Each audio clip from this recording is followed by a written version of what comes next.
2 murders cause chaos on Ferrix. An Imperial garrison is raided. The seeds of rebellion are formed, and more as the Sky Guys are back to review Season 1 of Andor.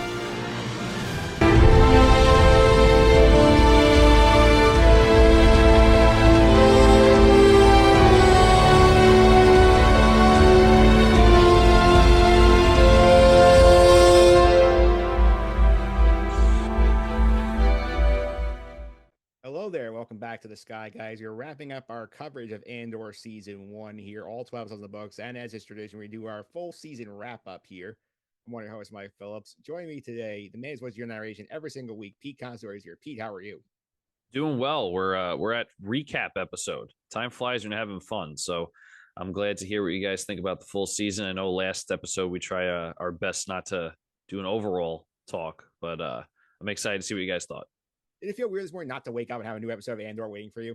Yeah, I mean it's a Tuesday, so I think tomorrow will be a little bit more so. But yeah. Also with us today, the head of the Bureau of Standards, this podcast, Nick Fraietta is here. Nick, how are you? Fantastic! Can't wait to talk some Andor, and we got a special guest here. I can't wait to hear his thoughts as well. And I want to talk about, we talked about all the episodes, but as Pete said, it's a little different when we talk about the whole season. So let's get into that. Absolutely. Here also with us today, the honorary fourth Sky, making believe his 5th appearance on the podcast, reporting to slides today from the Imperial Senate. Mike Brescia is here. Mike, how are you? Hello, Mike. I'm doing great. You said 5th time. I can't believe it, right? As Pete says, time really does fly when you're having fun, right? Yep. It's great to be back. Pete, good to see you. Nick, good to see you as well. Mike, I know you said before, you see me, I'm in the Imperial Senate right now. I'm sitting where ET's people are, right? The Asogians from Phantom Menace. Yeah. Currently sitting in their little booth right now. It's a little dead behind me, but, what can you do, right? It's after hours, so. If you see Bail Organa, say hi for me because he was supposed to be on this season and give me a win in the draft. He didn't show up. Yeah, I'll tell him. He's a real piece. Let me tell you that one. Yeah, Mike, since we haven't had a chance to talk to you this season here, what'd you think about the show as a whole? Because obviously Andor has gotten so much love in the press and the mainstream audience here. What do you think about what we got this year? It's really incredible, right? When you think about it, we got something that we never really got with Star Wars before, right?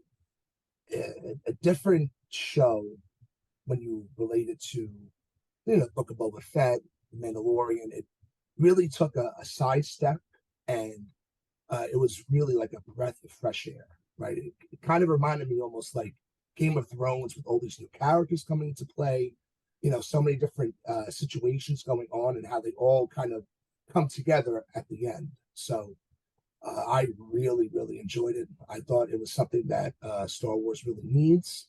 And, I'm just really looking forward to seeing how, Star Wars will progress on. Yeah, and Nick, speaking of the breath of fresh air here, correct me if I'm wrong, is this the first Star Wars property where a lightsaber is not lit in any form? I think so. Because I was going to you because I don't know about Resistance. I didn't get to watch that yet, but I was wondering if anything popped up there. Well, I didn't watch all of it. I just couldn't do it. Yeah. But besides that, I think so.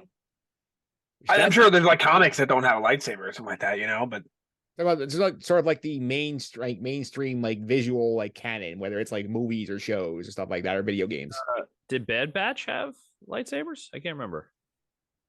And at least in the beginning, yeah, because they had Order 66. Sure. Yeah. I think David Balaba had her lightsaber lit when she was fighting the clones. Okay. So yeah, I mean that's the thing, Mike. Right? When you say that there wasn't a lightsaber lit up in this show at all, but the fact that it's still, it was real Star Wars, right? It really dived into all the situations that we've come to know about in the original trilogy, all the events that led up to that. So really getting a chance to dive in and seeing what built up, I thought it was amazing. I really, really enjoyed it. It gave a lot of development to what we know. So it was fantastic. It absolutely was. Before we dive deep into the recap, Pete, people want to subscribe to us on the podcast. They can check us out Apple Podcasts, Google Play, TuneIn, Stitcher, Spotify, Amazon, all these little suspects.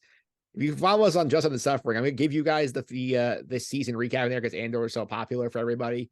But you want any of the stuff we're doing after this, which is, we got a couple of things in the hop for December. We got some Bad Batch coverage. You want to hear from us before Mandalorian, make sure you subscribe to this feed. Absolutely. You want the most up-to-date information from us, so definitely subscribe if you haven't. If you've listened to us before and haven't subscribed, like I always say, what are you doing? Get on that right away because you don't have to wait for the content. Yeah, you don't have to wait for it. And Nick, if you want to follow us on the Instagram, how can they do that? Sky Guys Podcast on Instagram. Post a lot of the episode clips and memes there. That's where you could find us and get in touch. Absolutely here. And Mike, if you want to check us out on the YouTube version, it's Mike Phillips on YouTube here. And video version, we have all the graphics, all the props, and a little teaser for our future stuff here because Mandalorian is coming back. Here's our Lego Mando here today.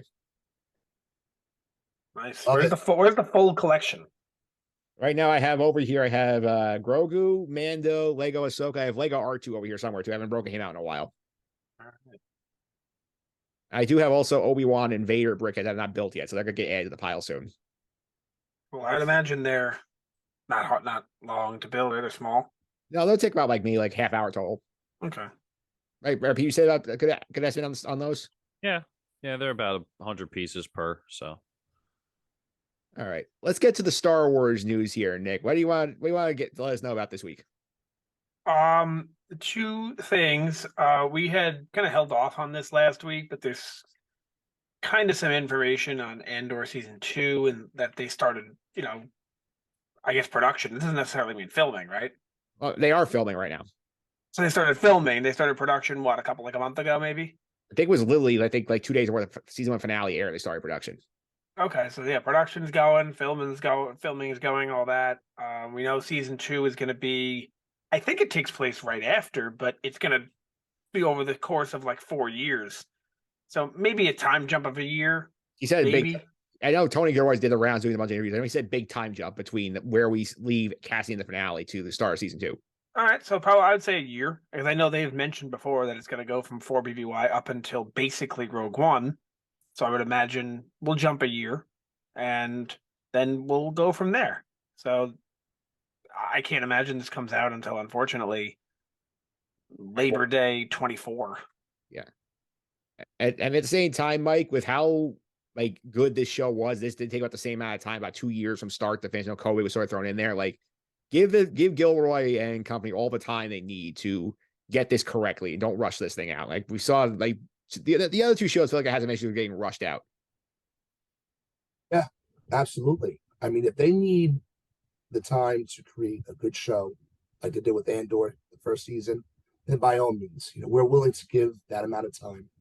The thing is, we don't want to see the show being rushed, right? We want to be able to see, great content, great story, well put together, just like season 1 of Andor. So let's expect that for season 2, right? Yeah, let's expect that for season 2 here. And Nick, what else you got? The last piece, the second and last piece, is that this Disney Plus series, Andor, finally beat House of Dragon to become the most in-demand new show on all streaming services. Sounds fantastic, doesn't it? Yes. The problem is House of Dragon ended 5 weeks ago.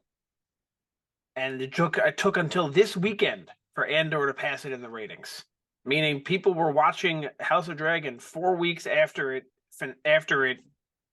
ended over new episodes of Andor for the past 4 weeks. This week it finally was overtaken, so it sounds like good news, but in reality I think it means is not very good. It also mentions here in this article from the comicbook.com that the numbers, if you will, are lagging behind Obi-Wan Kenobi and Boba Fett and far behind The Mandalorian. So far, Andor has been the least successful in terms of viewership live-action show. Yeah, I will say to that point, I do feel like that there's now a lot of people who are just waiting up or waiting for the whole thing to be out because maybe they watch some and say, oh, this is too slow for me, so I'll wait for the whole thing. So curious to see how this tracks the next few weeks. See if the numbers stay on top of the streaming charts for a few weeks. Yeah, I agree. I think that a lot of people might be just waiting. I know a couple people that I recommended the show to. I said just wait till it's all out and then watch it.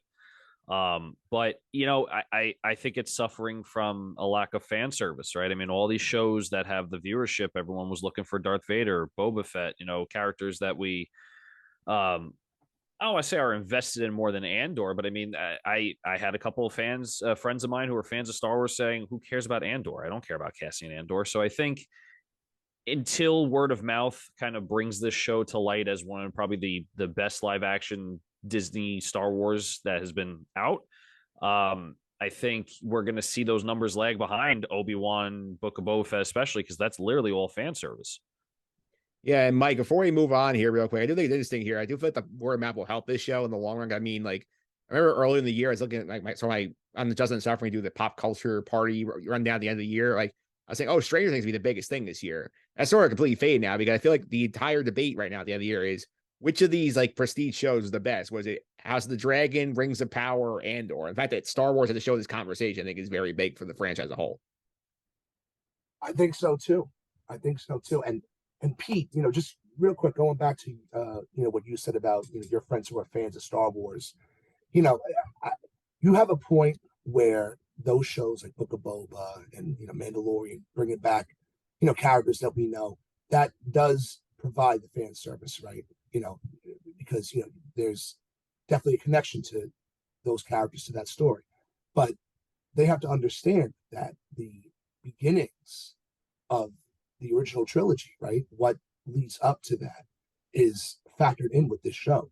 So if you can kind of make your friends understand that, being able to encompass the whole idea of what Andor is all about, right? And how it feeds into the original trilogy. And then from there, that's how we get all the characters that we love today. Oh yeah. Right. It's all connected and it's amazing. So, oh yeah. These are accounts of when the show first started, or even before it started. I was saying, "Oh, you guys gonna watch Andor?" And they were like, "No, I don't care about Andor." Like, what, So, and as the show went on, I honestly almost pretty much what you said. I was like, "Listen, this is literally the start of the rebellion. Like, we actually get the actual start of the rebellion right now. Like, we've gotten like, oh, it's been around for a couple of years. You've gotten all the kind of workarounds of how it started, and we kind of got stories, but never actually saw it. I'm like, you're literally going to see it step by step. However, and we'll talk about this, I'm sure, in a minute when we say what our general thoughts of season one are. I did tell them, like, hey, I would wait until the whole season's out. I wouldn't do it week by week. I really would. And we'll talk about that in a few here. Yeah, and Nick, also, before we wrap up the news here, we'll point out here that this last week did see the 2 episodes air on all the ABC networks and Hulu and stuff. So I wonder maybe that drove some people to Disney Plus, start watching it that way. Maybe, hopefully. I mean, in terms of quality, I think this show is top notch. But if people aren't watching it, like at the end of the day, does Disney care if they make a great show and everyone loves it and it gets best reviews ever and they lose all their money? No, they'd rather have the worst show that they make a ton of money. And if they're not selling subscriptions because of the show, that's a bad thing. So, interested to see where it goes from here. The other point, though, I mean, they're gonna win. They're probably winning some awards for this show as well. So like Prestige and Buzz will Let's also hope. get Let's people hope. like if it wins. I'm hopeful too. Yeah, I think they deserve it. And I mean, it only has one more season. So I mean, at this point, like they're already pot committed. So they're already filming season 2. So now they're gonna cancel it because people didn't watch it. Not going to cancel it, but they might not be happy with the product and may do things in a different direction. Why bother putting in the effort and all of that to make a great show like this? People aren't going to watch it. You might as well just throw flashing lights and Darth Vader and everything, and everyone's going to eat it up. Mike, actually, real quick, just to add into this conversation, I know, with Disney, Bob Iger is stepping back in. Yep. So I wonder what kind of perspective he's going to bring back in, and what decisions will be made by Disney to, carry forth Star Wars, right? Will they attribute to more fan service shows, or will they go more towards bringing original content, stepping away from all of that kind of content with Star Wars, bringing new stuff in? Yeah. I wonder how they'll do. Remains to be seen. Yeah, that's a long-term question. That's it on the news, right, Nick? That's it on the news. We can get into season 1. All right, let's go season 1 here, big picture here, because obviously we have now all 12 episodes are out. We've seen all 4 arcs play out here. Pete, give me your general thoughts on what this season ended up being for you. Yeah, I mean, this was a very nice surprise. Not to say that I didn't think it was going to be good from the get go, but I think everyone has said this, even Mike Brescia. It's a breath of fresh air, right? I mean, this is something that we haven't seen before. We didn't even see a lightsaber like we talked about earlier in the show. I do have to say its strong point was its long game, but its weak point was the short game. I think episode per episode, we may only had 1 or 2 episodes stand alone as a really great episode. But overall, the season, I would rank it probably the top live action Star Wars show that has been produced. It's episode by episode, I don't know how it stands personally. I think it's pretty low, but as a season as a whole, the story, the world building, I think it's the top. Yeah, Nick, I love the point you read out the world building too, because this is a show that, like, I mean, we made fun of this all season. We had this character draft every year. We were like, who's going to show up in this show? Like, we had 9 picks. We went 0 for 9 in terms of cameos because they only had 3 legacy characters in the whole show, which was obviously Cassian, Mothma, and Saw Gerrera, and then a couple of minor shout outs guys like Tutus and Melshi. But like, they just used so many new characters and like did the work to build them up, and like even the ones who were on screen until you got enough of them to understand that their motivations were. I think that really helped this show stand out compared to like Boba, for example. Like, could you tell any of the 4 Cyberpunk Power Rangers apart? Nope. Not at all. It's a great point. And you had asked Pete, rather, you asked him how you thought about the season overall. And Pete said he was pleasantly surprised, and that's great. If you remember, if you check your feeds on July 14th, we published an episode called The Sky Guys Rank the Upcoming Future of Star Wars, and we looked at all the stuff. And if you remember, this was number 1 on my list. Yep. And after seeing it, it doesn't change. I think that's where I still have it, as I think this is exactly what I wanted, and I got it. I wanted to see a little more in where Mike Brescia is right now in the Senate. I wanted to see a little more of that, like in there. Maybe I remember the way beginning we were talking about Sly Moore because that was like a thing, and maybe the Emperor and stuff. I would have loved to see that stuff too, but everything we got, I can't complain. So when you ask me overall what I thought of the season, I'd say it's fantastic.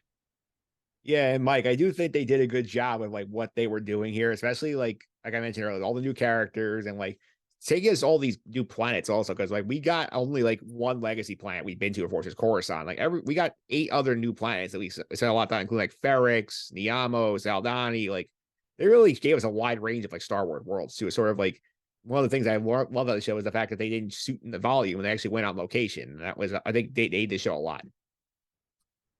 Show wasn't based solely on Tatooine, right? I mean, that was a big feature to really expand the Star Wars universe, right? To really bring in new planets, new locations, new adventures. So I think they did a really wonderful job doing that.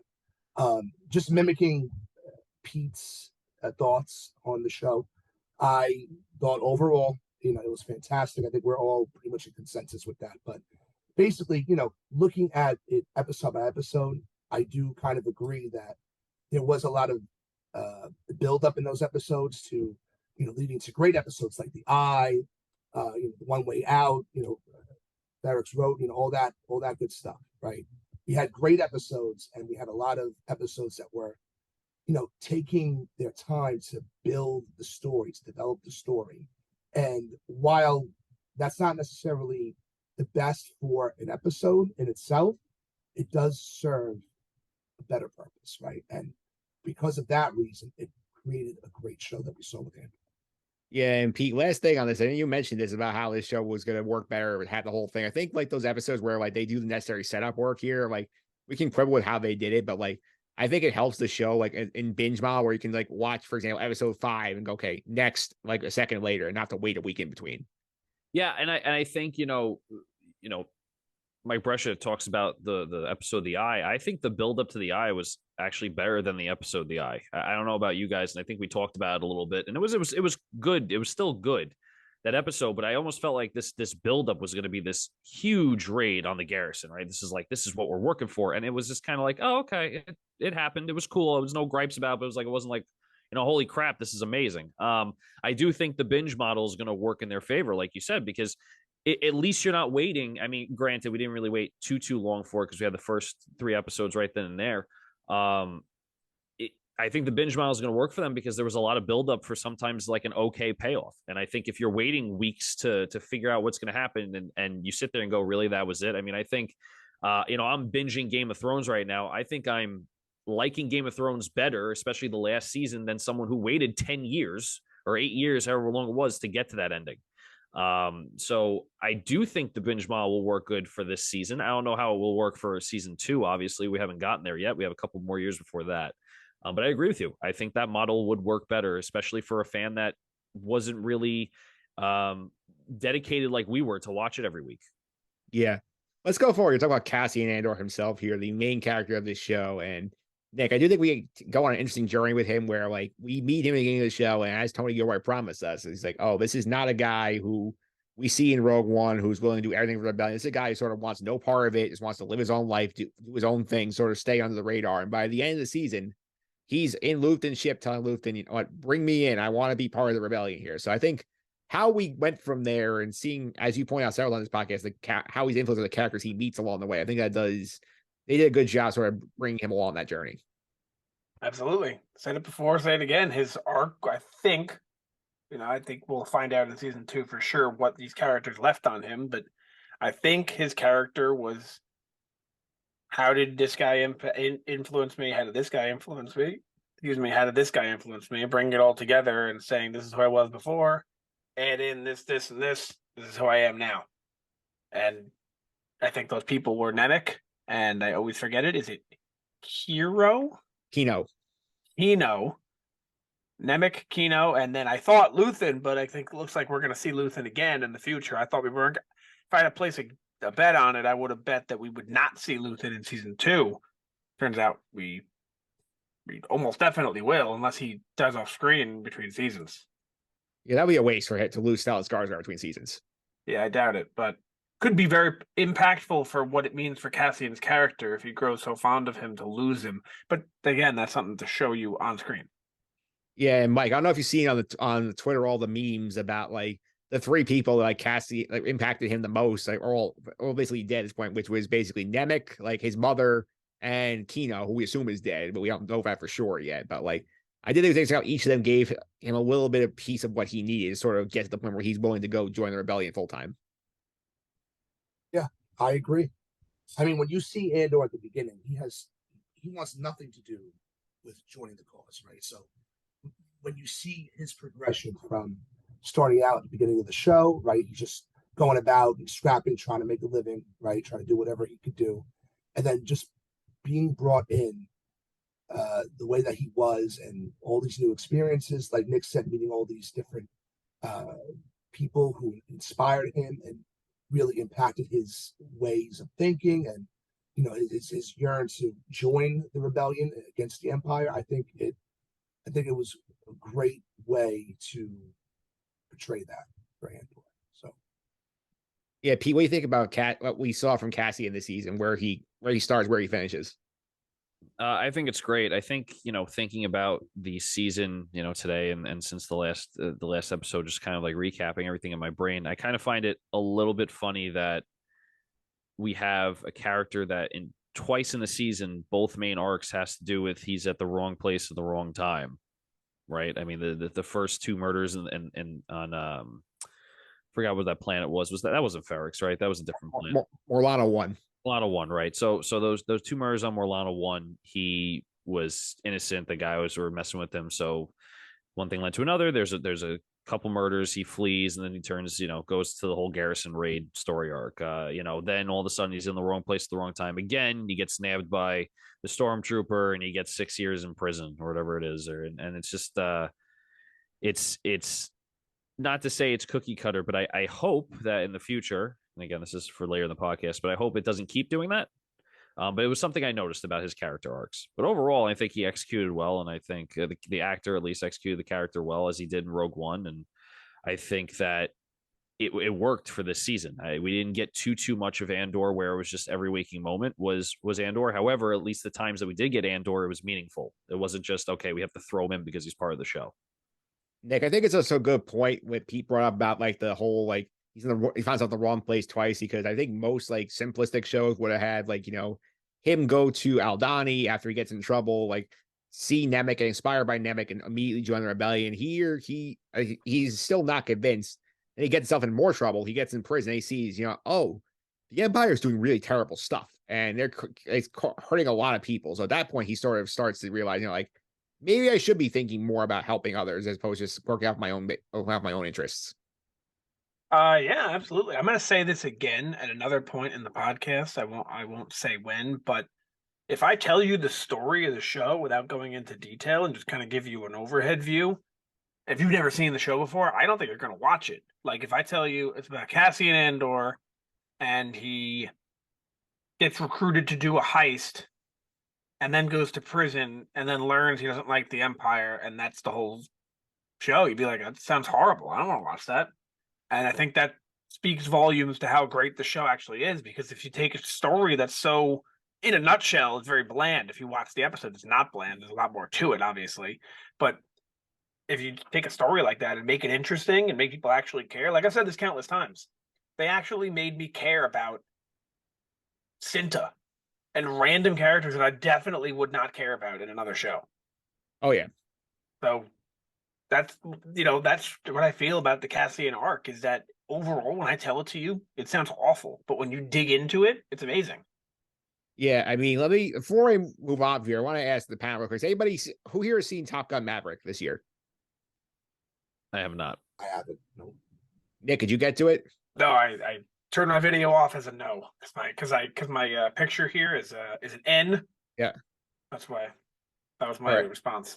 I won't spoil the movie, but basically it's a very similar premise where the storyline, if I told you the actual plot of Top Gun Maverick, you would say like, okay, like why is this movie making $1.5 billion? But like the execution is so good. I think that's what happens here as well, where like they put so much work into this and make you care about these characters. I think it does help a lot. Cassian is the chief example of this.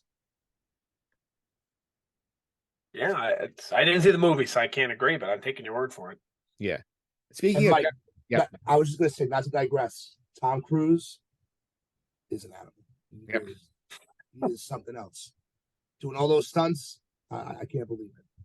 Yep, for sure. We'll let's save Top Gun Maverick discussion for Just on the Suffering podcast. It's actually called the pop culture part this year. But another character who takes a big leap forward here, Mothma this season, was the other big legacy character, has a huge storyline here. And Mike, this is a character who, in the past, she shows up first in episode 6. She's just like sort of like the priestess woman who like is leading the rebellion. We get a little bit of her in Rebels. She appears in the prequels, like in like backgrounds of scenes. We don't get much of her. She's in Rogue One, and then we see her as just a leader. Here we get a lot of development from Mothma. But what did you think about the choice to bring this character into the show and have her sort of evolve along with the plot? I think it's very important. You see Mon Mothma to be very conflicted. To me, I feel like she's rough around the edges. She's trying to do her best to do her job in the name of goodness, right? In the name of righteousness, to make sure that she's on the right side of politics. But as we've seen throughout the show, there are certain things that need to be done that may strive you away from the good side of politics, right? You may have to do a little bad in order to achieve the greater good. So with Mon Mothma, I think she starts to realize that, and then she starts to make certain decisions. She is looking to, get in bed with, the banker. What's his name again? Davos Scaldon. Davos the Onion Knight. Davos. Love that. Davos the Onion Knight. Mr. Davos. So just being able to make decisions like that, she's conflicted, right? But she needs to remain strong and understand that what she does now will be able to save the galaxy in the long run. And actually, Andor even reversed this in Rogue One, right? Discussing how sometimes you need to do bad to create a better good, right? And you've seen that nasty side of the rebellion right away in Rogue One. So to see that and to see her development in that route, I think was very interesting. So it's well needed for the show. Yeah, PL's love it interesting of the way they set her up this season, because like in the past, every seen Mothma, she's always wearing this like plain like white like dress gown thing where like she's just like like being very simple, like just like woman of the people, and then here in this show, like they gave her like all the fancy wardrobes, she's going to all these parties, she's like socializing, like she's really in the bureaucratic high society, and then like sort of like seeing her realize like I don't belong here, and sort of start realizing that she has to sort of break away, get what she wants to get done. Yeah, maybe she dumps so much money into the rebellion she doesn't have enough money to buy those fancy clothes anymore towards when we meet Mon Mothma in the original series, right? It is interesting. It might be as simple as, that's just what George Lucas wanted Mon Mothma to look like, and now they have a more modern twist on Mon Mothma, but it could be as complicated as what I just said. I have to say, just to add, I didn't really care about Mon Mothma until this show. I gotta be honest with you. I was just like, oh yeah, she's there. But I like what they did with the character. Yeah, Nick, I feel like this is like I said before, I think blank canvas for this character really was like she was just generic good leader character in terms of here. Now they made her a lot more complex. Definitely, they made her a lot more complex. They dug into a lot of stuff, and I remember how I said no more than 5 minutes ago that I'm going to say the same thing later on in the show. This is what I'm going to say. If I told you on Mothma's storyline, in a nutshell, it sounds terrible. She takes out a lot of money to create the rebellion, and she has to figure out a way to, lack of a better term, cover her ass so the Empire doesn't find out. That's about it. That's literally about it. Or try to raise more money at the same time for the cause. That's it. But the way she has to do that, by going into the Senate, by dealing with people like Sly Moore at this dinner that we never got with Bosk, with dealing with the who's the guy from back home? Oh, Takala. Him and Davos, the Onion Knight, dealing with all of them to make this story a lot more complex than it actually was. But if the original story, if I tell it to you, it's just, oh, yeah, she needed to take money out and make the Empire not find out. Yeah, and you add in her terrible husband and like daughter who can't stand her. So like her situation, Mike, is very complicated. Yeah, I mean, Mike, just to add to that, right? It's as Nick goes on discussing the storyline from Mon Mothma in those generalized terms. Yeah, it does sound pretty miserable, but it's important, right? It's definitely a necessary step to see, the sacrifices that were made, for the rebellion. It's needed. We need to understand how the rebellion was built up the way it was in the original trilogy. Where they had the resources, where they had, the gunships, all the supplies, etc., the manpower. We need to see how that all came to be, and through Mon Mothma, through this show, we get to really see that, and that's what is so appreciative of it.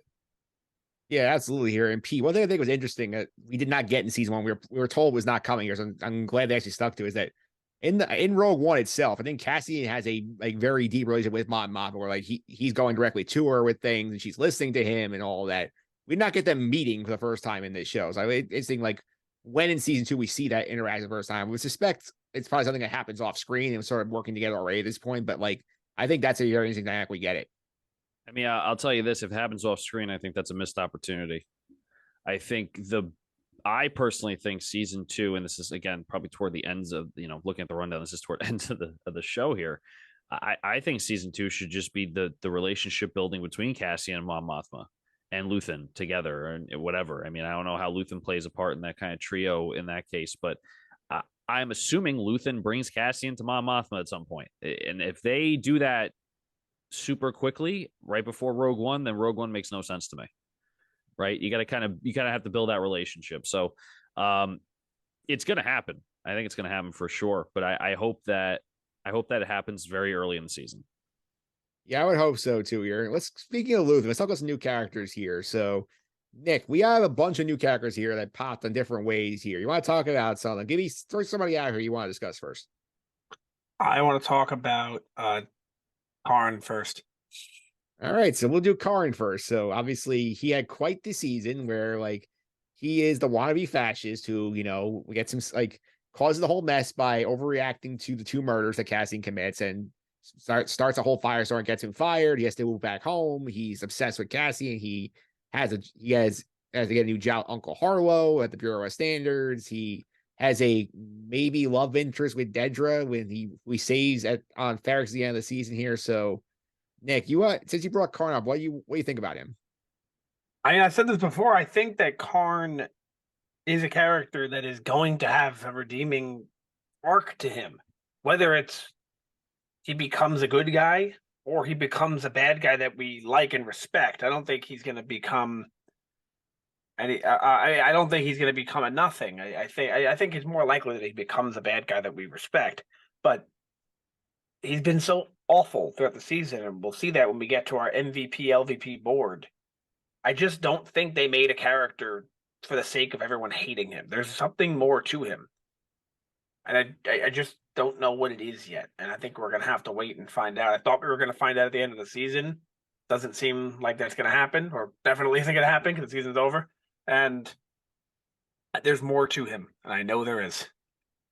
Mike, just a butt in. I'm sorry, but I was gonna go to you on that one because, like, guys, I'm not sure how close you follow our podcast. Karn's not a popular character around these parts here. So, what do you think about him? no, and I'm saving him for later on in the podcast too when we get to the MVP LVP. We'll get to that later on. But I just wanted to say, Nick, be careful what you're wishing for because look what happened to Rose, right?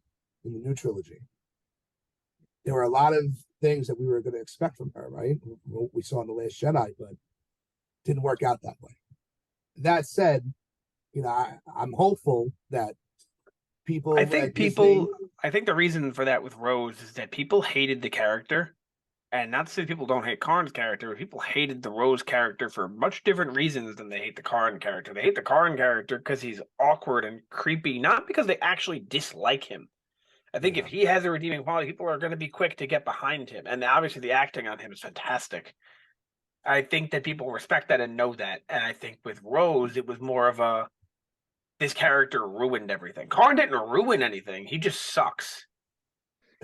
He didn't ruin anything. Yeah, and in that I agree with you. I think he really didn't accomplish anything, in my opinion, in this first season. But like you said, there needs to be some kind of redeeming quality to him in season 2. We're going to see him act in a certain way. He's going to help out Dedra. He's going to turn, to the rebellion side. Who knows? But something needs to come about with him because, what we saw in the first season, it didn't do it for me. Yeah, and Pete, I do think, I think on episode 11 we had Sandra Rose on the podcast, Pop Culture Course on Business Suffering. She made a good point. Like, Karn really is just like a narc who wants to be in charge, and then he's getting basically punked every chance he gets. And the fact that we spent so much time on him, I think the fact that we spent all this time getting to see how it relates to his mother, him getting the new job, his creepy obsession with Dedra, he's important to the story. I have no idea why, but he is important. He is the most important character of the story. If it wasn't for him, this whole season doesn't happen, right? If he just listens to his boss and he doesn't investigate further and cause all the crap on Ferrix, this season does not happen the way it does. I think that even though it may not be the most liked character, I think he is the single most important character of this because he had something about him that had to go after Cassian, and it continued out throughout the entire season. He was the most consistent character. He was still, even though he was in weird situations, you didn't think, okay, how do you go back and forth like we kind of did with Luthen? How do you go back and forth like we kind of did with Mothma? He was the most consistent. I feel like he's going to be a very strong character in season 2. And hopefully, I'm not wrong about this, but hopefully we do see a darker side of Karn because I don't think he work out well as being someone that helps the rebellion. I think he will work well as someone who is completely against it. So you want to see Karn go full ISB next season? I think that's the only way that everything that this season shows us is justifiable. I think if you go a season and a half, almost 2 seasons for him to go back and help the rebellion, I feel like it's a waste. I feel like if you do that, it's honestly like episode 9 where Huck's like, I'm the spy. Wait, what? Yeah, no, he's going to say he's a Skywalker at the end, and I'm just going to lose my shit. The only thing I will say, though, his relationship with his mom is very interesting. And I think one thing that I could see that could possibly happen in season 2, if he acts out of line, in the eyes of the Empire, and they do something to his mom, right? I think that could maybe trigger him to, go towards the opposite direction entirely. But that said, I mean, I kind of agree with you that he's definitely going to be leaning more towards, joining the Empire. But I'm just saying that, it's a possibility. Who knows what could happen. All right, let's go P here. P, give me a character you want to discuss that we haven't talked about already, a new character. Let's go with Luthen. Yeah. All right, so Luthen, obviously, we see that he's sort of I'd say he's Nick Fury of this rebellion here. He's sort of meeting all the different parties here. He's one of the interfaces of Mothma. He runs the heist in Eldon. He brings Andor in. Like, we see that he sort of like has this double life going on where he's got, the antique shop. He uses his cover on Coruscant. We got in the wig and he's practicing his movements, how he wants to be deliberate. And he's this really cutthroat guy when he's trying to, connect with Saw Gerrera and talk to the other rebels and set things up and give Vel orders. So I think seeing how Luthen sort of runs this whole ship, Nick, and seeing how he's sort of like I sort of like the only character really connects to every part of the story, because even Cassian and Mon Mothma are separate. He's the one who bridges every storyline together. That is true when you think about it. Yeah, I think the only person Luthen doesn't have direct contact with is the ISB themselves. Yes. But he kind of does, because he has a spy. Yeah. So he pretty much has direct contact with everybody. He is kind of the glue that holds the show together. And cool. Like, that's awesome. Good for Luthen. Luthen is, in my opinion, the best character in the show. We'll get into more of our opinions on the best and worst characters as we go forward. But his arc, I just have one major gripe with his arc. They really didn't show this Krieger stuff enough and explained it enough to make the people who didn't really pay that close of attention. It could have not happened at all, and you never would have known, and it didn't impact the story. Yeah. That's my only complaint with that. Yeah, I'm trying to see that here. Because actually, I do have a question. They actually did ask Tony Gilroy about this in Hollywood Reporter. They said, if Muddy's not watching, would you show him the Krieger ambush? He said, well, the ground rush I probably wouldn't. Our grammar is pretty rigorous. If that's establishing Krieger's speaking character, or as someone that we've been with, or some other peripheral character who's there or something, I probably wouldn't.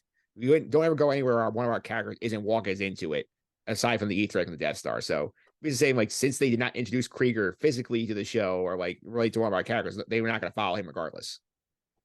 And I think they should have introduced him physically on the show. That's my counterpoint there. Mike, any thoughts on Luthen? Yeah, well, I was just going to say real quick regarding Krieger.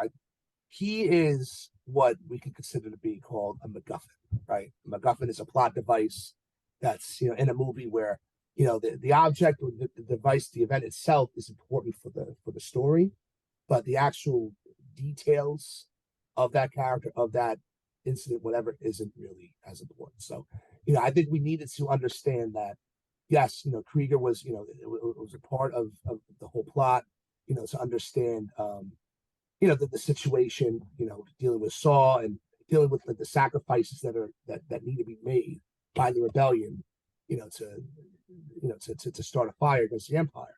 So, I think, yes, it would have been nice to see Krieger, but at the same time, I'm okay with it. At this point, I understand, what his purpose was for in the story. But anyway, going back to Luthen, he kind of reminds me of Batman a little bit. Bruce Wayne, he's kind of, he has his alter ego, he has a shop, he's a little flamboyant, a little out there, but he is a mastermind, and he's able to, think 20 steps ahead, or at least try to, right? And really try to gather this whole situation together, this whole plan to, rise up against the Empire. So, you really need to have a strong character like that to lead. And he is one who is the real leader that I consider, right? Like, you can look at Mon Mothma, and in the original trilogy, I would consider her as the figurehead of the rebellion, right? We see her turn the Jedi, going over the orders and all that good stuff. But you need people like Luthen who are behind the scenes, who really know how to run things, right? Without them, the plans won't be made. So love that about Luthen. Love him as a character. Yeah, and Pete, the other thing I think I'll get your take on with Luthen here is obviously, like, whenever we see him, like, I mean, he pretty much like is the dominant character in every conversation he's in. I mean, we saw it with Cassian, we saw it with Vel, we saw it with Mon Mothma, we saw it with Smole. Like, I think it was like seeing with the only exception was obviously Saw Gerrera. The first time Saw Gerrera, we all can agree, kind of like owns him in the conversation, basically kicks his ass back out the door, and then he responds pretty well coming back to Saw Gerrera the second time, and Saw's made up his mind, like, hey, I'm gonna go help Krieger. We're gonna go do this raid together. He quickly like gets a hold of the situation, gets Saw to fall in line by basically like using Saw's viewpoints to like guide Saw to the place he wanted to go. So I think that's an interesting development to see Luthen like learn his one slip up in the whole season. Yeah, I kind of disagree with that. I think Luthen is probably one of the weaker characters of this show, and not because I don't like the character or I don't think it's important, but there's a reason why we know Mon Mothma and we don't know Luthen when it comes to the rebellion. I don't think Luthen's character stays strong. I mean, I think Luthen was a super strong character up until that Saw Gerrera scene. I think Saw Gerrera completely mentally just messes him up, plays the game. Saw Gerrera knows exactly what he's doing and puts Luthen in his place. And ever since then, you see him use scare tactics instead of his brain to tell people about the rebellion. I mean, he threatens that one guy who's like a double agent from the Empire. He kind of threatens Saw by pulling a gun, and even Saw probably would have just been like, shoot me. He's like, I don't care. He was going to do what he wanted anyway. He just was swayed by Luthen. And even too, Luthen's assistant was telling him what to do at one point. I don't think Luthen is as badass as he's made out to be since the first half. And I think it speaks volumes that we didn't know about Luthen or anything about him in the rebellion until now. So I don't think his character is going to be very relevant, especially after season 2, obviously, because he's really not. He's nowhere to be found after that. I mean, we don't know. He could have been alive off screen. I mean, he's not destined to die. Sure, but at the end of the day, if Mon Mothma is looked at as this character that's controlled by Luthen, why is Mon Mothma heading the rebellion by episode 6, right, or whatever it is? I mean, there's a lot that will go on behind the scenes that we will not get answers to. I just can't understand how a character who is it has such leadership qualities is not even mentioned until now. And has such leadership qualities that his own assistant's telling him what to do, and he's kind of like, oh, I don't know. And Saw Gerrera is pretty much just beating him to every wit's end of a mental back and forth. And again, I don't think he won that last conversation with Saw. I think Saw would have happily gone to war with him right then and there to make a point. So I hear what you're saying 100%, and I'm not disagreeing with that, but I can't see Luthen as a strong leader because he kind of wavers in the second half of the season. All right, let's go with Mike here. Mike, give me another character you want to go to here. We already covered Luthen and Karn here. Anybody else you want to cover? I know, like, I'll throw like at least one of the women out that we haven't gotten to yet. Well, that was my point exactly. Let's bring up Dedra. Right? All right, let's go to Dedra here. Yeah, so I'll set the stage here for Dedra. Obviously, we see her. She's the only like woman in her department, the ISB. She's the only one at the table and at the big meetings here. Like, she's trying to investigate what's going on with the whole like Ferric situation with the heist and like all the firefights there. Blevin, who's running that sector, is a moron and is sort of lazy, doesn't want to deal with all the paperwork of it. Dedra figures out the plan, and we sort of see her become this like leading figure at the ISB. She's sort of running the whole investigation. She's figured out the rebel plot, and then she sort of gets overwhelmed by what happens at the end of the season as he's rescued by Karn. So, Mike, since you brought her up, give me your take on Dedra. Yeah, I mean, I think talk about persistence and determination and whatnot, like we saw with with Karn. I think she is hungry to rise up in the ranks of the Empire. At first, to be honest, I was kind of thinking, might she change ships, right? Like, is there a possibility that she might jump from working for the ISB, working for the Empire, to maybe joining the rebellion? But I don't know. I mean, at this point, you can see that everything that she's done so far has helped her case to rise through the ranks. She's being known. She has a presence within the ISB. So that said, I'm curious to see how things will move forward now that she's linking up with Karn. Last we saw they were both stuck in a storage room together, unharmed for the most part. So, I'm curious to see how they will team up in season 2. But I think so far she's been a very strong presence in the show, and just excited to see what it pans out for her in season 2. Yeah, and P, I think also with Dedra, that was interesting. The show did this groundwork where the first couple episodes we just really see her at the ISB dealing with all of like the show, like all the chauvinism and the male hierarchy, and sort of like we're sort of built up to a place where the always sort of rooting for Dedra to be right and succeed at this point. And then we get the big heel turn. She gets to Ferrix and is like interrogating Bix and all this. And you sort of like, oh, this is a horrible person where we end up rooting for at one point. So this is a very masterful job of the show. Sort of like get us behind her and then like, oh yeah, you're rooting for a fascist people. Yeah, I mean, at the end of the day, I think this is the most character development in the show when it comes to a character. I think it's Dedra. I think Dedra, excuse me. I think that this character is very dynamic, and I don't think we were expecting her to be dynamic. I think in the beginning we were expecting her to be a nobody, if you will, just someone who's trying their best to kind of rank, go up the ranks as the Empire. And granted, she's still a higher ranking officer in the Empire. She's not, just some stormtrooper running around. But this was the most dynamic character, the most growth, and like you said, you're rooting for a character who is really a piece of crap at the end. Like really, just like you're like, oh crap, like this is. I don't know why I want her to get Cassian right now. This is kind of weird. It just shows how good her character was written.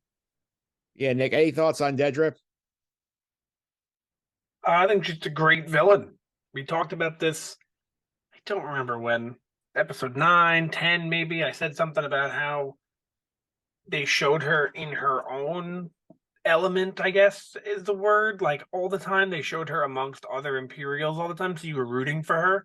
And then they used that to bring her to Ferrix as the villain. So it's like when you're rooting for her for 9 episodes, you learn to root for her. And then when she goes to Ferrix and becomes the real big bad, you don't actually hate her because you just spent 10 episodes liking her. So they did a good job making her the main villain, I would say, of the show, but not being the one that we all hate. The guy being that we all hate is the one who kicked the droid. Yep. That's a good point here. And let's go ahead here. We'll go to the arcs for a little bit. I want to do quick power ranking of the arcs here. We have the 4 arcs. We have obviously the introduction with Cassian, where you sort of see like the murders, the Ferrix, the meeting Luthen, that arc. We have the Aldhani heist. We have the prison arc, and then we have the finale here. So give me a quick power ranking here, Pete. Give me from 4 to like 1 to 4. Like what's the best? What's the worst? So the best for me is the. You want me to just go in order, just do all of them? Yeah, just give me a quick order. Okay, so the top one for me was the prison heist. I think that was the best arc. I think it was the most intricate, as well as the most bang for your buck, if you will. The actual build up and learning about the Empire and seeing Cassian turn toward I want to be part of this rebellion because of all the crap that's going on. Even though it's not really spoken about in the jail itself. I think that was the best. I think the second best was the beginning arc, the very first story arc where he gets into trouble, murders 2 people, goes back to Ferrix. Now he doesn't know what to do and he has to get out of there. The second to last arc for me was the Aldhani arc, the raid on the garrison. And actually, excuse me, I flipped those. The finale arc was the second to best, and then the last one was the Aldhani. I think Aldhani was a huge build up to something that was okay. And then the finale, I think they could have done it a little bit better. I think they rushed a lot, and we talked about this in the past episode about the finale arc. I think there was a lot that they didn't show and they could have. So those are my rankings. Yeah, Nick, any disagreement on that order? Not much, but I have the order of 3, 4, 2, 1. So you have the premiere arc last. I actually did not like the premiere arc really. And when we filmed that first podcast, I was afraid. I'm like, I'm not really gonna like the show. I found it really boring, but like I wasn't interested in it yet. So that's an arc. If I went back and rewatched it now, I'd probably love it. Because I know the characters more and I understand what the idea of the show was, but that was the first day it came out, and I wasn't really sure like what we were getting, if you know what I mean. Yeah, Mike, what do you think? What's your order of the arcs? How do you rank them from best to worst? Yeah, I mean, thinking about it, I might have to side more with Pete's. I think I'm thinking it through. Prison Break was phenomenal. I thought that was a fantastic arc. Seeing everything occur, and all the emotions, brought out during that arc, right? See Kino Loy, right, Andy Serkis, Yep. Involved. That was incredible. Seeing at the end, everyone all jumping off, and he can't swim, and then the fact that he, sacrificed himself for, all of his prison mates, I thought that was, that was fantastic. So, and then obviously what Pete was alluding to, really seeing Cassian, dive into his own psyche and his own, perspectives on things, and his desire to, join the rebellion from there on out. I thought that was fantastic. And then I guess, then maybe Ferrex, right? I think the finale, because then you actually see like a big build up, like a big battle occur, right? And that kind of like really lit the flame, of the rebellion there. And then then the beginning arc and Aldani, I kind of go back and forth between those two. Not sure how to rate those. Yeah, I went 3, 4, 1, 2. It's where my order I came up with here. And I will throw one fun note about the finale out. I don't know if you guys have been following the internet chatter about this thing about the whole Marva Andor speech situation. That apparently there's rumors on the internet that like the original like speech of the at the end of it, basically instead of saying "fight the Empire," she says "F the Empire," and then they dubbed in "fight" after the fact, so it'd be PG friendly here. I wish that was true. Do you mean she says the? Yeah, that's not true. Like actual the word, or say F the letter? Actual the word. The actual word. That would have been great, just to get it out once, right? And they always ask if you can drop an F-bomb once in Star Wars, where would you add it? I see that meme all the time. Yeah, that would be a great spot for it. It would be. I agree 100%. Yeah, Pete, would you have loved it if she really dropped the F-bomb in her eulogy there? I honestly think that this was the show. If you were going to do it, this was the more adult show for Star Wars. Kids are not watching Andor going, "Oh my God, this is so fun." This was the show to do it and get away with it. I mean, if they put the rated R tag on this and they would have done more, I think, and I'm not saying like Game of Thrones are. I'm talking more like language and violence. I think this would have been the premiere show for adult Star Wars fans. All right. Yeah, I mean, and they did say shit in the show. They did. They did say that, but then also, they had the scene with Cassian was with the prostitute, I think, right? Wasn't he in the yeah, the first episode. Prostitute, and yeah. She was scantily clad, right? So I mean, there and that is already raising the bar a little bit. I mean, Pete, we did start the show going to a brothel. We should have known what we were in for at that point. Well, yeah. I mean, look, I there was definitely themes that were more for adults, right? This is not something that is going to be. It's not so thrown in your face that if a child was watching this, it was like, "Oh my God, I have to explain this now." But shit was said, right? He was at a brothel. He was in bed with a woman. One of the scenes. I mean, there's a lot of things that have those adult themes in there. I know Disney's not going to go full tilt though. They're not going to make a rated R Star Wars show or film. So they kind of walked the line, and I think they did it correctly. All right, let's get to now a couple of things here. Wrap up the year here. We'll do the final MVP LEP board of the regular of the season here. We're each gonna make an adjustment here, add MVP LEP points here. So after the finale, here's where we stand. Cassian Andor on top at +8, Luthen in second at +5, Dedra, Cinta, Marva Andor, and Mon Mothma at +3. +2 is Lieutenant Gorn and Saw Gerrera. +1, the Empire, Nemec, Kino Loy, B2 Emo, and Brasso. 0, Bix, the -1s, the Two Stooges, Gorn's Lackeys, Vel, Skeen, Tay Kalma, Davo, Captain Elk, and Nurchi. -2s are Tim with 2 M's, one for each M in his name. Lita, Commandant Bihaz, and Captain Tico kicked over B2 Emo last week. -3s are Perrin and Blevin, and then -12 bring up the rear Bureau of Aaron's employee Karn here. So that's the board here. Let's make we can each add one MVP and LVP to this slate here. So Mike is the guest. You want to start us off here? You want to add one to your MVP side? So out of the MVP, I mean, you can also add somebody who's not on the board. You can add them on if you want. I mean, I'm looking at this list, and I think it's spot on. I don't know. I don't really know who else to really add in terms of MVP. Just taking a look at the list, right? I mean, the show is Andor, right? So, and seeing Cassian, build up the way he did, from the beginning to the end of the show, I think I would have to give him MVP. Right, so give him another point. Yes. All right, Nick, you want to add another point to somebody or add someone new? No. Yeah. I mean, I'm not going to add someone new. I'm going to give it to Mon Mothma because I think she is probably just like one of the best characters in the show, but she's pretty far down that list.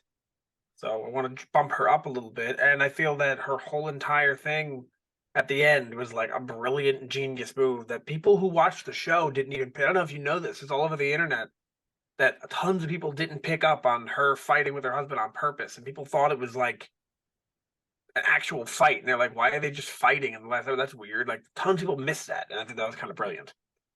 Pete, No, Nick, you're right. Yeah, just real quick. I mean, and I noticed that, and she knew that her driver was in bed with the Empire, right? A spy. Mhm. So to get all of that dirty laundry out in the open, giving a reason to where the money is going, right? Because her accounts are being depleted because her money is going to help the rebellion. So in order to air out the dirty laundry that her husband might be gambling and might be getting into this and that, and even though it's causing a fight between them and he's getting irate about it, I think that was integral for the show, right? And integral for her being. So yeah, absolutely. Here, Pete, you want to add one more MVP somewhere? Yeah, I think as a whole in the show, I think Karn needs an MVP point. I think we need to get him to -11. And the reason why I say that is because episode by episode, he is annoying. He does stupid things. It's kind of like cringy. But at the end of the day, when you look deep into what the character is about, it makes a lot of sense. He's consistent. I think we're leading up to a really, hopefully, strong season 2 for Karn. So I'm going to give him an MVP point. All right, so I'm going to look at this list here, and I think in terms of characters who did not get enough attention here, and I think, Nick, I go back to the point your brother made. Maybe bump Nemec up a point here because we think that Nemec ends up being one of the more important characters in Star Wars. I mean, not your brother said where he's the most important character in a Star Wars property, but I think he is more important than just a +1. I think he should be a little higher.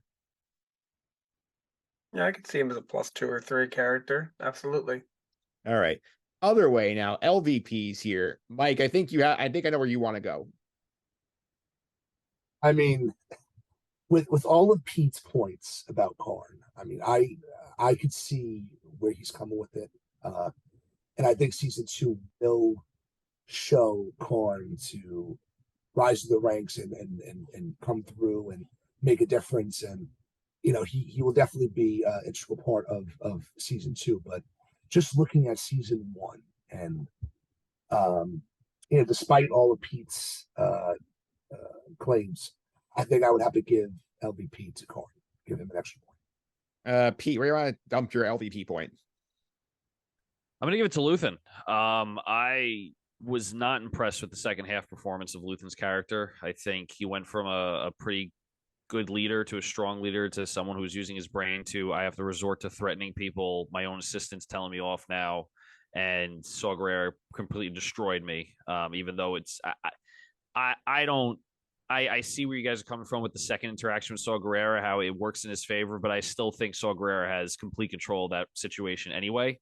I don't. He didn't look very. To me, he didn't look very concerned that a gun was pulled on him. So, I have to give the LVP to Luthen.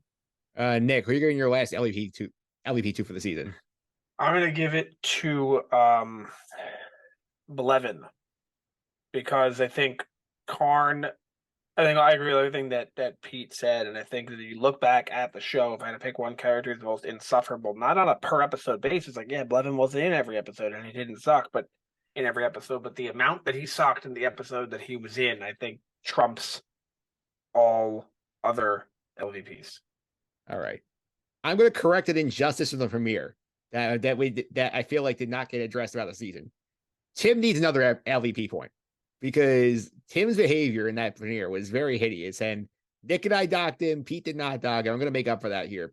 Tim should be at a -3 at this behavior in the premiere, so I'm going to give him an LVP point to drop him down there with Perrin. To be fair, I think that's on Bix, and I think that's who I gave my LVP point to. Yeah, but your pick is your pick. Yeah, I think Tim should be not be in this pile with like Lita and Common and Beehives and Tigo. I think he's worse than all of them. Fair. All right. Next up here, got a couple things left to go here. We're going to reveal our episode rankings. I've been compiling them all season here. So we're going to go from best to worst. So here's the list here. The top episode on our board, episode 10, One Way Out, 963 out of 10. Then episode 7, Announcement, 8.5. Episode 12, Rick's Road, 8.17. Episode 6, The Eye, an even 8. Episode 9, Nobody's Listening, 7.75. Episode 8, Darkina 5, a 7.5. Episode 3, Reckoning, a 7. Episode 4, Aldani tied with it at a 7. Episode 11, Daughter of Ferrex, 5.5. Episode 2, that would be me, 5.33. Episode 1, Casa, 4.67. And last but not least, episode 5, The Axe Forgets, 4.0. Nick, any reaction to these ratings? Yes. I have one reaction to these ratings. And I think that my point of the early arc was bad kind of stands here, where you have 2 of the bottom 3 episodes down there as 1 and 2, and then 3, not that much further up on the list. And also 4 and 5 right there, too. So it's kind of like almost as if this show really took off in the second half. And just so you know, I did a quick average of everything here. The average episode rating was a 6.9. Yeah, so I would argue the show, if I had to give it a rating, was better than a 6.9, which goes to Pete's point earlier that a by episode basis, call this show a 7. By a show basis, I'll give this show, I'm going to give it a 10, 9.5. Yeah, and P, I do think it was interesting here that we ended up with like 8 of the episodes had 7 or higher. So like it was consistently like very good. Like there was obviously some big highs like we had with One Way Out, but I think like as a whole, I feel like, you know, there were some weak points, and we were right that your episode 5, like the Axe Forgets, the one that you said was the worst episode of the show, like did live up to it in our ratings. Yeah, I mean, I also think, not to say that we have recency bias. I do think at the end, maybe for the next season or something, we re-rank and really think about this, only because you can watch it and say, I'm going to give it episode 9. It can't get any better. And then the next episode is like, well, I give it 9.5 because there's a little, like, I feel like and it's human error. It's not perfect. No one's perfect. When you look back, right, and Nick said this about the arcs, when you look back, he hated the first arc when he first watched it, but seeing the rest of the show, he might love it now, and he may re-rank that, right? When you compare it to all the other arcs, the first arc, I think, was incredibly better than the second arc. And not because of the information or what exactly is happening, but because of the actual consistency in the content, right? The second arc, to me, had a lot of build up for like, okay, this is what happened. Cool. They stole some money. It's fine. They rush through it. Things happen. Fine, whatever. That's just my personal opinion, obviously. So humor error aside, this, like you said, paints a huge picture of how, and Nick was saying this, each episode you had as high as almost a 10 and as low as a 4, right? For a show that we're I think all consistently saying was the best live action Star Wars show that Disney has produced, for it to have episodes 5.5, 5.33, 4.67, and 4.0, a third of the show almost average and below, but yeah, it's the best Star Wars live action show, shows you how weak they were episode per episode. Yeah, Mike, any thoughts on the list? And Mike, before you even discuss the list, just know, and the people who don't know, who are not regular listeners, when we do these rankings, Mike, if I were to tell you I got a 50 on my test, I failed, right? That's terrible. That's a bad grade. Here, we're not doing it like that. Here, a 5 it's average. 5 out of 10 is in the middle. So when we give an episode a 4 here, it doesn't mean it failed. We hate it. Absolutely. It means it was below average. The 5.5 is an average, not a failing grade. Yep. No, that makes perfect sense. And just looking at the episode rankings here, right? One Way Out, agree 100%. The Axe Forgets, agree 100%. Right. And I guess alluding to more what Pete was saying, I think giving the show another watch and understanding how all the different arcs, how they have meaning to the rest of the show and how they all come together, I think that could always spin a new perspective on, what you can take from the show. And I agree that, looking at it from an episode by episode basis, like we had said before, some episodes can feel being drawn out, not too much going on, but the importance that those episodes have to the show as a whole, right, creating that synergy that Andor produced, it's important and it's necessary. So Yeah, I just going back to the rankings here. I agree. I agree with this list. All right, so that's the list. It's a good spot. We'll touch on this again in a few weeks. We'll discuss this a little more in detail. Last thing here, we know we have season 2 coming up here, and we do have a lot of interesting stuff coming up here. I do think that we know for sure that K2SO is coming up. This is information based on interviews that Tony Gilroy has done. K2SO is going to be here. We're going to have 4 different arcs, one from 4 BUI, 3, 2, and 1 that goes right into Rogue One. Literally, he says the last shot of the show is going to be him like getting on the ship, getting ready to go for his meet. That's going to be the final shot of the show. And the other thing we know here is that, according to an interview he had with the Hollywood Reporter, where he talks about this, and they talk about season 2, he says, this question is being asked here says, in season 2, your 3-episode arcs will currently cover a year each, but how exactly will that work? We time those between episodes or within each episode. And he says, they're actually super condensed. They're like 3 days, 4 days, 2 weeks, 4 days. They're really tight. It's cool that way. That's exciting about it. You can go away for a year, come back for Friday, Saturday, and Sunday, then jump a year. So it won't be spread out. It won't be like Block 2 takes place over another year. So they're very concentrated, which is fun. And then you have to account for all the negative space what happened in the interim. So, Nick, any reaction to that? No, I think it's a good thing. It's how you do. That's how a movie works. That's how a trilogy works. Like when you watch the original, The New Hope, how long do you think that took? 3 days. Yep. And then they jump forward a few years, right? Or a year. Right? Then or 3 years, right? Yeah, 3 years. Then how long was Empire Strikes Back? A few days. And they jump forward another year. Like that's how they always did it. All the events in the movie take place within a couple days, a week tops, 2 weeks, and then you jump forward a few years. So I don't have an issue with that at all. It's almost like they're making little movies. Yeah, P, I do like this a bit. I do feel like if they try to do like, here's something from like January in 4 BUI. Oh, now we're going to June 4 BUI. I feel like that'd be more confusing if it's like, oh, here's the most important thing that happened in this year. And now we're going to jump forward another year. You can try to figure out what happened in between. I do think that makes more sense. Yeah, I agree. I think I need to kind of see it before I judge it. I think it can go very good or very bad. Not to say that people don't like how shows rush through things, but do we have an episode count? Is it 12 again? It's 12 again. It's 4 3-episode arcs. So you're going to have 4 years, right? Yep. In a 12 episode show where in season 1 they had, what was it, a month in season? Probably about, I'd say probably like 6 weeks. Right. So it's going to be different. So if they execute it correctly and it's seamless, I more power to them. If they don't, it's gonna compare heavily to the rest of the season. I mean, I've been watching Game of Thrones. I still haven't finished it yet, but the biggest comparison I've heard about Game of Thrones, and granted, I don't want to say that Andor fans are as committed as Game of Thrones fans are, but they said that you go from having 10 episode seasons where they flush out every bit of detail, and then all of a sudden they go to 6 episodes and they're just jumping all over the place and they don't like it because they felt like they rushed it. So I'm just kind of playing devil's advocate. It can go very well or it can go very bad.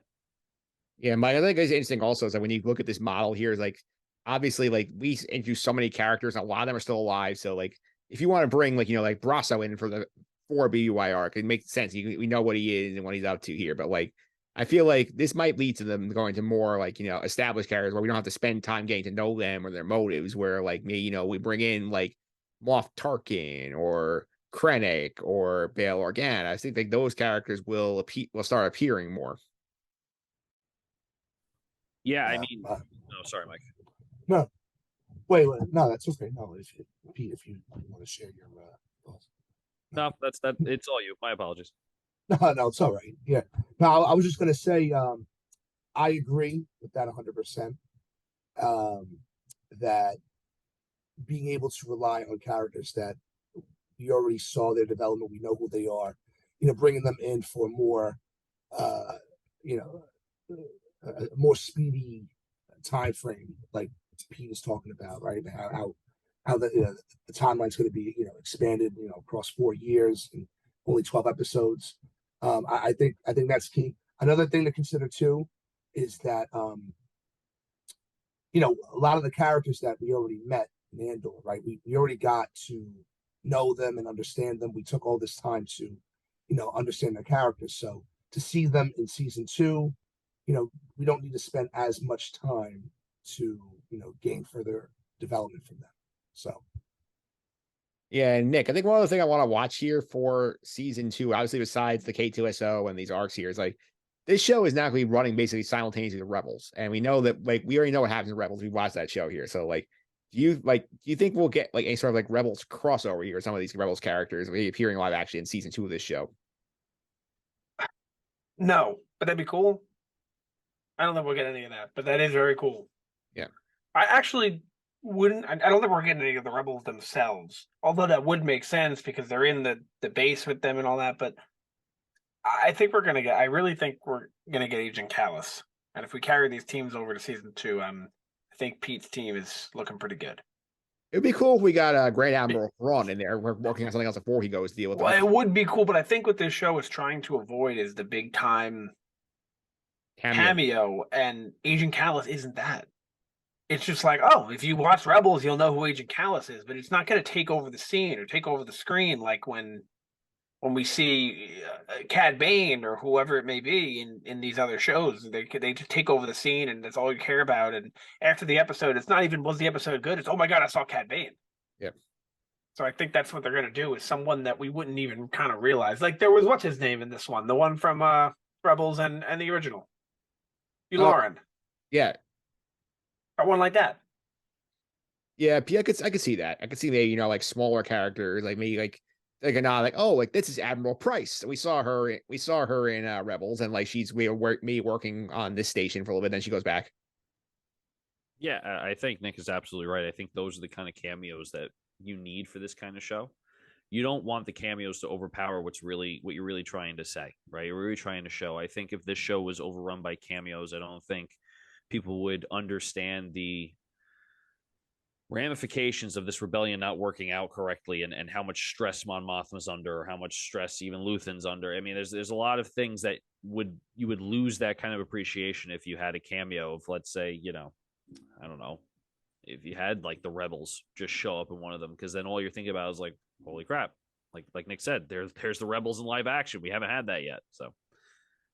Yeah, a fair point. And Mike, last thing on this topic here, I think it's interesting here because this is only the second show has gotten a second season in terms of live action after Mandalorian. And Mandalorian season 1 was very much self-contained, its own thing, where we got like all new characters in this show. And like the only real piece of like canon we had was like we had the Darksaber show up at the end of season 1. That was the only thing. And then season 2 they started going crazy, where we got Ahsoka and Bo-Katan and Luke Skywalker and all these other characters showing up here. So I wonder like if this sort of on the same deal, where season 1, we introduce our base characters and, we're not going to do too much. And then we start going to the toy box a little bit more for season 2. I feel like that could be a thing.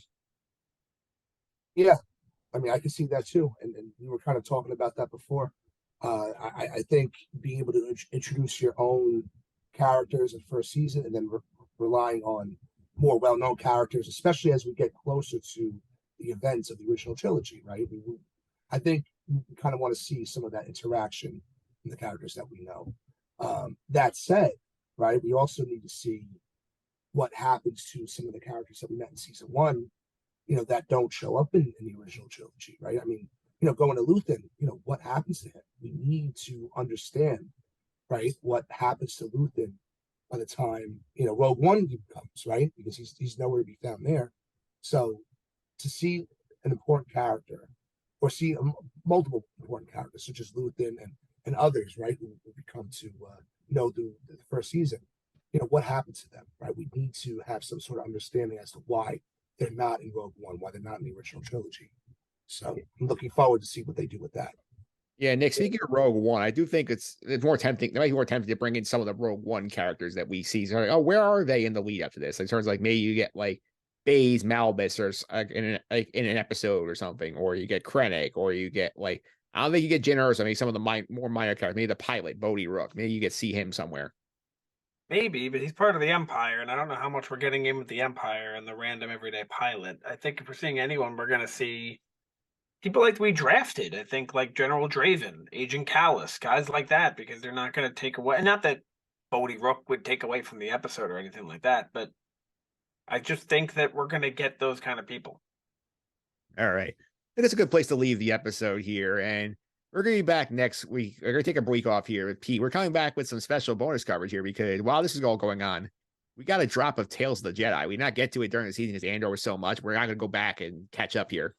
Yeah, absolutely. I'm very excited to talk about it. I am waiting to watch them until pretty much right before we do the podcast, so it's fresh in my mind. So you'll get a genuine reaction from me and not something where I'm rewatching it. Not that a rewatch would not have me a genuine reaction, but yeah, I'm very excited. And guess what? Not once did I lose the mute button today. So that's a personal record for me. Just wanted to throw that in there by the end. Yeah, it's good. The whole thing is going to take you probably about like, Nick, what you say, what, about like an hour to watch the entire thing? At most an hour and a half, somewhere 75 minutes, we'll call it. Yeah, I think it's solid. I think there's as long as it's like 20 minutes, and the short is like 11. So they're all like about like 15-ish usually. Yeah. Including credits. I watched them. I'll watch them again. I watched them all, but I will watch them again in preparation. Yeah, and Mike, thank you for coming on today. I really appreciate it. As our fourth Sky Guy season recap here. People want to follow you on social media. How can they do that? So if you want to follow me, my tag is Brescianator, at Brescianator. And I said it before, I'll say it once again. We have Nicholas over here, who is the originator of that name. So blame him, right? He caused all this madness. But anyway, you can reach me on Instagram, Facebook, Twitter, all that good stuff. And just want to say thank you guys again for having me on. I always have a great time talking about Star Wars, and looking forward to more good stuff to come out. Absolutely. People want to follow you on social media. How can they do that? At PJ Consadori 29, I'm banging my head against the wall because of the Rangers. But other than that, just retweeting this. All right. Sounds good. And Nick, one more time, if you want to follow the Instagram, how can they do that?